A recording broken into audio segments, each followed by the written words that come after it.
Hello, everyone, and welcome back to part two of Create Expectations. So if you haven't watched part one, you can just go over to Zara's channel to do that first so you can get caught up and then come back here and watch part two. And we'll be good to go, right? Yeah. Yeah, we can this is monumental. You didn't compare my channel to vegetables this time. I purposely left it out. I was trying to be nice, and then you brought it up anyway. Sorry that being nice didn't work out for you. usually that's usually how it works. And this is why there is cake on this channel. Ugh. You get your meat and potatoes on my channel though. Yeah. Yeah. Yeah. All right. So I figure we can start with viewer questions because there are a couple that I thought were interesting. Man, people need to ask viewer questions. Yeah. Well, we still have some. We haven't gone through them all yet. I know. We haven't It's gone through making them a all. it's making a play on words, but it's okay. Viewer and fewer. Hmm. Oh, I heard viewer. I didn't hear fewer. Well, I said viewer. It's okay. I hate it. Okay, fine. All right, moving on. Okay, so General Kenobi was asking. He's more early game player, so he's currently 2 million GP. What should be the main focus? He barely has enough teams for GAC. Some people are telling him to focus one squad at full relics, while other people say to focus relicing key tunes on each squad first. What are your thoughts? My thought is to relic the key tunes on a squad first. Yeah, I think I mostly agree with it. I think Mhm. it's a tricky thing because obviously you want if you get full relics on a team like that, that's super nice. But Yeah, you don't need full relics for a team to function. A lot of times, you just need those mechanics to be operating at peak efficiency. So like Gear 8 is enough if they hmm, stay alive. A lot of times. right. That's the key thing. It's like the B2 that I'm always making fun of you about with for Gear 12. Well, this is in your favor though because in reality, if he stays alive, Right. which he doesn't always, but he's got decent protection and Hmm. stuff even at Gear 12. If he stays alive, what you really need from him is he just needs to keep taking those bonus turns and dispelling things. You don't need damage from him. You don't need you just need him to apply debuffs and dispel things. So you Right. can have him at lower gear. That's acceptable, you know. And if he does die, it actually feeds into Grievous's mechanics, anyways, of taking extra turns and stuff. Right. And sometimes he dies and sometimes he doesn't. Right, on yours more often the first, but It's yeah, fine. I mean, but that's the point though, and that you made a good point of relic those relic those key characters, like the lever characters, the ones that make your team function. You need like a Grievous team without a high relic Grievous, or without a relict Grievous, I should say, without well modded and stuff, isn't Mhm. really a team. Like it doesn't do anything. You need him to be personally dangerous, and you can't do that when he's gear 10. Right. And if you can do, like, in my opinion, if you can do those lever ones, you're going to get more functionality out of multiple teams instead of just having one really good Grievous. Let's just use Grievous because that's what we've been using here. Instead of relicing your entire Grievous squad, now so say you have them all at relics and then the rest of your board is gear 8. Okay, that's All that's right. not helping you anywhere. Like, um, yeah, Yeah. which is why I'm thinking I would go after key tunes first, and then you can go back after the fact and fill in. And I'm saying this because I'm currently doing this. You can go back after the fact and fill in the other characters on those squads that aren't high enough, other than B2, not doing him. It's good. I that fertile soil for jokes is just gonna stay there. That's good. Yeah, so that's what I would do. But Yeah. No, that's actually a video I've been planning for a little bit. Is lever characters and then actually non-lever characters, characters you can you can ignore. not. Yeah, like Like B2 is kind of a little bit ignorable. I cringe because I've always loved B2, and having him be resilient is really nice, but Right. And you don't have to. I'm well aware of the fact that he needs it. But again, like it's one of those things where having one good squad is not going to help you. Because then also, what do you do with that one good squad? Do you just set it on defense? And then what are you going to Right. do on offense now? Oh, that's the problem I've always had with Galactic Legends early on. Mm-hmm. Getting a good Galactic Legend, it's like, okay, cool.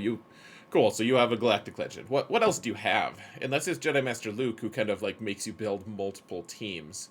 Mm-hmm. Otherwise, someone who gets Supreme Leader Kylo and they're like 1 million GP. It's like, okay, that's cool. You had good discipline, and you have First Order. Like, Yeah. congratulations. What else do you have? Not much. Not too much. You can have some. You can have a little bit, but you're very one-dimensional, and sometimes that's enough. You just block one zone, but can you actually clear enough of your opponent to actually make it worthwhile? Right. And some people can, some people can't, but uh, you just that's the factor, though. Right. So yeah, multiple characters, key lever characters from each squad. Agreed. Okay. Okay. I'm curious on your thoughts on this one too. So All right. Steve Wealthy says he's got enough bounty hunter teams or bounty hunter tunes to form 2 teams. Mm-mm. What No, do you you think the best comps would be? And do you put Moff Gideon on either one of them? don't. Do you want to answer it first? Do you want me to? No, I want you to, because my bounty hunters are one team that slightly changes based off what I need. Yeah. All right. There's a guy out there named Van Seal. If you guys haven't heard of him, he's like a scoundrel, but mostly like bounty hunter centric player who Yeah. has everyone at Relic 9 on his bounty hunters. Like he was the first person to get all of them Relic 8, and then when 9 came out, he just started putting 9 on all of them, and that's cool and everything. He puts all of his good mods on them, makes videos about it. It can be kind of epic, but it's also a tiny bit misleading because he's like, I just killed this cool thing, and then anyone else tries to replicate it, and without a ruinous amount of investment in a squad that's going to leave the rest of your roster just totally barren of anything good. Like, if you want to put plus, like all 5 of your best speed sets, or all 10 of your best speed sets onto bounty hunters, then sure, you could probably make 2 teams. Mm-hmm. But the reality is you're probably just going to have, so you need the one main team. There's the core of like the trio. I call it the bounty hunter trio Mm-hmm. and that's Bosk, Grief, and Mando. And then in GAC you need Zam almost always. Yep. And then that 5th character can be either Aura Singh if you want her to be the lead, or it can be like you can use Boba if you want Bosk lead, or if you want Bosk lead, you're probably better off using Fennec. Mm-hmm. And then the rest of and then you have Boba available to lead like your backup team. That so if you take Boba and Jango on the same team, you have 2 instances of healing immunity, and that ignore taunt because of the bounty hunter's resolve, and they cause they deny revives. And Yeah. so you can make kind of a core secondary team that's just built off of DPS, and that kind of works. But you need all the good characters on one squad, essentially. And if Right. you're not doing it that way, then you're just hurting yourself. So I think it's a myth. Right now, it's a myth. We're on one bounty hunter away from having a second bounty hunter squad that's really, really, really good, actually. Because we have a ton Mm-hmm. of really good bounty hunters. They just, you can't configure them to have 2 really effective squads. You could have 2 really mediocre squads. You could have one transcendent amazing Mm-hmm. and one like cleanup squad, basically. Yeah. Because I feel like I just tweak who's there based off what game mode I'm in. Yeah, So I just laugh riotously when people split their bounty hunters. I'm like, okay, you could have made it at least a little bit difficult for me, or like accomplish something good on offense for yourself mm-hmm. with that one squad. But right now, you put both of them on defense, and I just roll over them with 2 really weak squads of my own for max banners. So Right. appreciate that. Would you put Gideon on a bounty hunter squad? I know you like to put Gideon in weird places, so Well, he's such a good crutch character, is what yeah. Gideon is. I mean, he's the plug and play because, like, if you're not fast enough, Gideon is like, hey, look at me, I have 378 speed. That's how Hmm. fast mine is, at least. At least that's I don't know if I that's how fast I can get him. I forget if. Anyways, he's close to that one way or another, and so you can just artificially make your squad faster than anyone else's, and so yeah, I've done it with on bounty hunters teams before. I don't with Zam and everything around. Like you don't really need to do that anymore. But Right. um, I don't know. There's better uses for Gideon, in my opinion. But Right. I guess you could if you wanted to. I've really thought about him with bounty hunters for a while. It's you could. I used to do it all the time against BAM teams and stuff, but it's kind of gotten away from me. Because Zam is just the cheat code in GAC. Right. She makes all my bounty hunters over 400 speed effectively, and I don't need any more than that. Yeah. You don't need to. You can Well, use them elsewhere. literally Gideon is the slowest guy on the team if I take him. So Yeah. That Zam Omicron is real nice. really nice, yeah. So Yeah. Okay.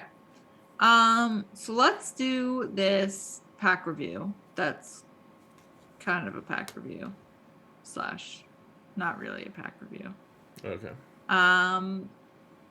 Because all of the packs are expiring before we put this out.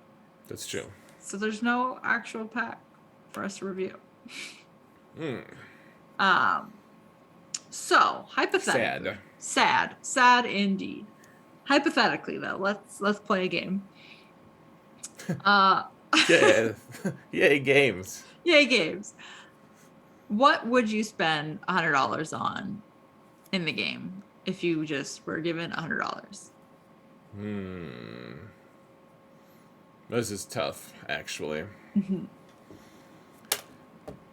So if it's just $100 and it just stops there, I would probably save it.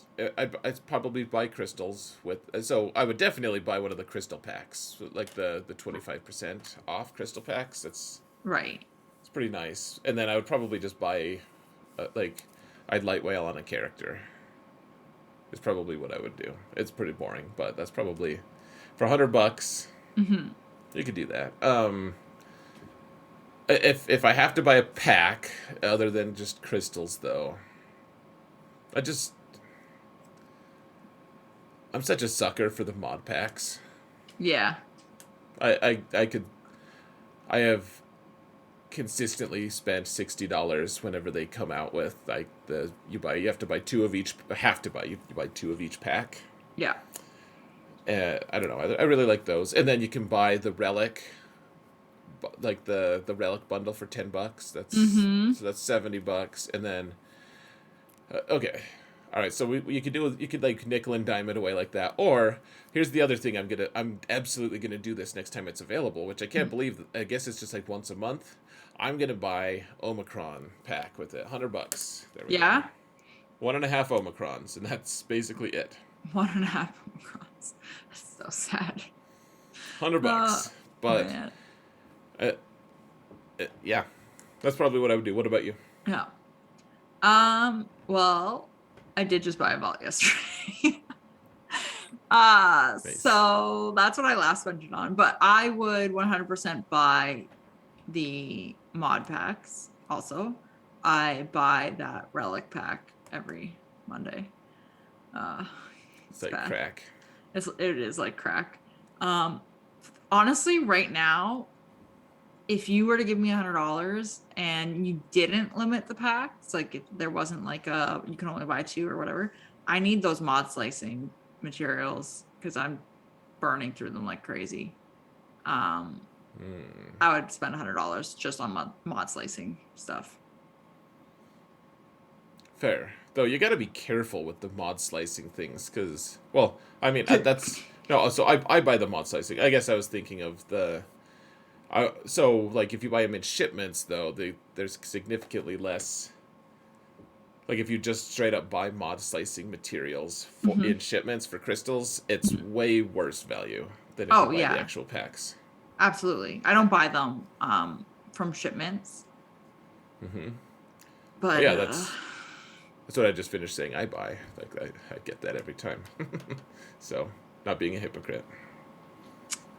from shipments or from the pack. For the pack, I buy those packs all the time. Oh, 60. okay. That's the thing. You can buy $10 worth of mods, and then you buy the 6E upgrade pack Hmm. two Hmm. times. That's $10 each. That's $20. So total of 30, and then $15 and $15 for the six dot mod upgrade Right. all the way to 6A. So that's $60 every 2 weeks. Hmm. Yeah. Probably too much, but you know. But like those slicing materials, I burned them through them so quickly. Oh, I know you've spent $60, and you're like, man, I just spent I just spent 50 of that, and I just blew through those on mods, and now I have to upgrade the crap mods that I just bought from the other two Right? packs. You're like, oh great, awesome. That wasn't fun. Uh yeah. So that's what I Hmm. would do. Although the Okay, Omicrons is a good idea. I think right now. So you talk about like long term things. Hmm. For me, it's never been a worthwhile investment to buy Zeta mats. Hmm. At any point, they've always cost way more than it was ever valued at. And even, I don't know what their prices are now for those packs. I think for the most part, Zetas are still way overpriced. But I think in terms of actual right now value, Omicrons are going to give you the biggest bang for your buck if you don't already have a huge amount of them. Yep, absolutely. And the return on them in GAC, especially if you have an advantage over your opponents, Hmm. you have a big mismatch there. Like you're gonna earn crystals for it anyways. Your income is gonna go up. Right. Yeah, and they're gonna completely change. I mean, what you can do in Grand Arena, particularly. Oh yeah, the only reason my one GL alt is winning any matches right now against like I've had 2 solid weeks of like 4 GLs or more that I'm facing, and mostly 5 GLs. And the only way I'm winning any matches at all Hmm. is I have a ton of Omicrons in GAC, and I do stupid things like Wampa, Grievous, and stuff for 68 banners. So Which is hilarious to watch. it's highly irresponsible, but yes. Yeah. Yeah. All right. So speaking of GAC, should Oh we dear do lord. should we speed GAC? I suppose we can. Okay. Who wants to go first? Oh, I guess I'm gonna need a timer. I'm gonna need you a ask you ask that like there's like a crowd. Who I who know. who all wants to go first? Raise your hand. uh Kibit actually, who don't wants to go don't make first? me don't make me pick. Pick. Who has first? We should just alternate I because know. I hate. I'm I not gonna don't volunteer. I don't remember who went first. I can go first because it's fine. All right, I'll go first next time then. Okay. Remember that you said that. No, you remember it. Okay. You won't. I know. All right. Tell me when. All right. Ready and go. Okay, so the first guy I faced was 7.8 million GP. He had 7 point mil. yeah, 7.8 million. He had all 6 Galactic Legends. And he had a habit of either setting 3 or 4 in the bottom zone and only taking 2 on offense. So I figured I would set all 4 in my front bottom and just make it a half board game, which is exactly what I did because he couldn't clear my bottom. And then I ended up full clearing him somehow. I don't know how, but I did it.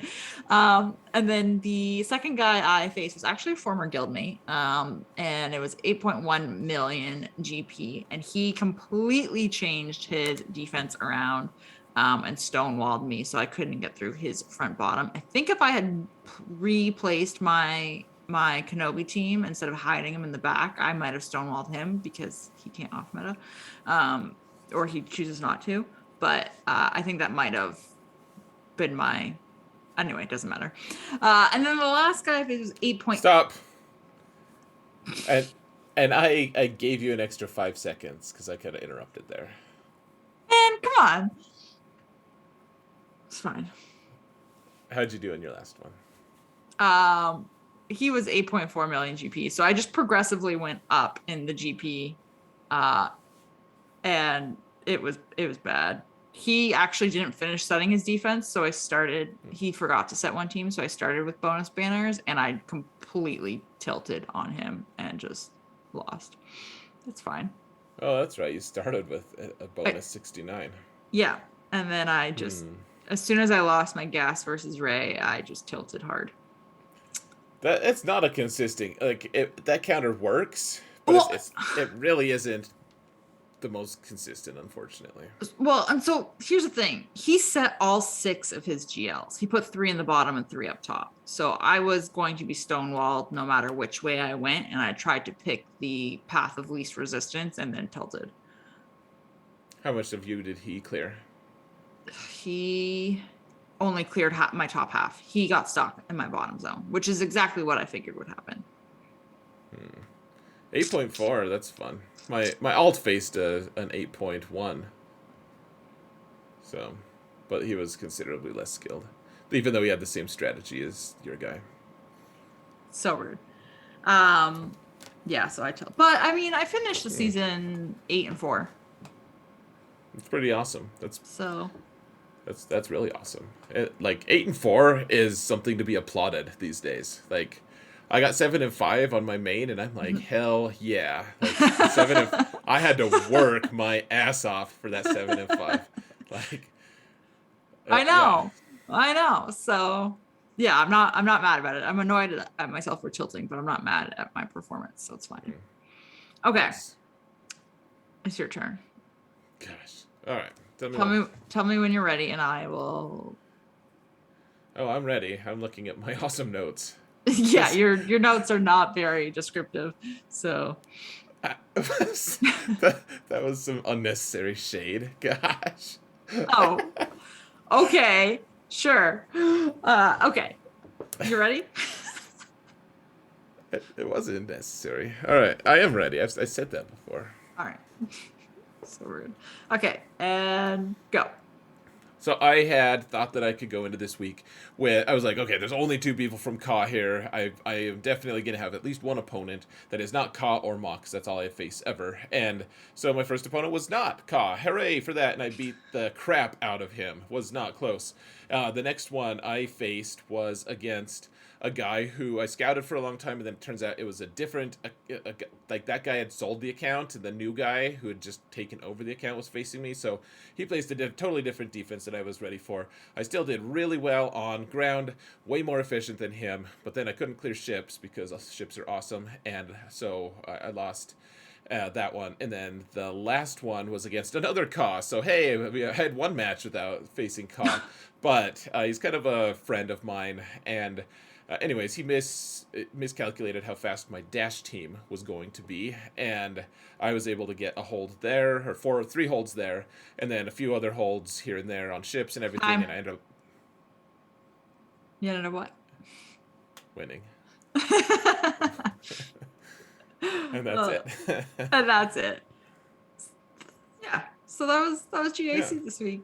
2-1 for the season, and... Mm-hmm. Sorry, 2-1 for the week. And 7-5 for the season. And I ended up not in the top 200. Right. It was top 250s-ish, I think. Mm-hmm. And so having a winning record at 7-5 is... So I ended last season in the top 200. So you have to have more than just a mere 7-5 in order to continue. In order to keep your old standings. I stayed in Kyber 1. Hey. So that's exciting. Yay. I feel like that that's important to you, isn't it? And not like I don't say that in like a talking down way. Like that seems like something that is meaningful to you. I think only because so many people continually ask me if I've fallen back to Kyber 2 yet. That's so frustrating, man. Why do people So, have to? Who cares? yeah, What's the purpose of that question? Like, oh, did you fall? Like, are they? If you answer like, no, I stayed in Kyber 1, are they going to be happy for you? Or conversely, or like, if you say no, I fell into Kyber 2, are they going to be happy that you fell to Kyber 2? Like, right? what did they have to gain that's not something negative and stupid by asking Mm-hmm. that question? Mm-hmm. So, the only reason why I like mentioning it is because multiple people ask me if I've fallen back to Kyber 2 yet. And the answer is no. Sorry to disappoint you. And my fifth Galactic Legend just got his alt, so I better not fall next I next feel season. I feel like those are the people I just want to just block. Honestly, Uh, I don't know. That's frustrating, man. Like, did you fall into Kyber too? Like, mm-hmm. why are you asking that? Like, what positive reason do you have to ask me that? Answer now. Like, please tell me. Yeah, I Like, know. you can. I know GAC is not my forte, and it's never been my forte, and PvP is not my game mode of choice. But I can hang. No, you do great, and you keep picking up momentum. So, Right. people who ask that question, like, I don't know. You could be idly curious if someone dropped into Kyber 2, but like asking someone, it's like they're trying to get some kind of personal something out of it, satisfaction. Right. I could understand if I was on the bubble and I was like, "Oh, I'm on the bubble, I might fall." And then they were like, "Oh, like did you end up falling or whatever?" But Right. the continual like when I go back and forth, it's yeah. Anyway, doesn't matter. Yeah. Hmm. Totally judging those people. So, Hmm. anyways, I think we're about out of time, Sarah. Yeah, I figured we're done for the week till All next right. week, where we Hopefully, will re-MacGyver yeah. for next Well, week. the return of MacGyvering. Yeah. Cool. Well, it's been fun. Take Yeah. care, everyone. See you next week. Yeah. And if you want more of us, you guys can go hang out and watch us do our Wheel of Time podcast that we do weekly as well. Hmm. Comes out on the same day. Yeah, go check that out, guys. All right. May you always find water and shade.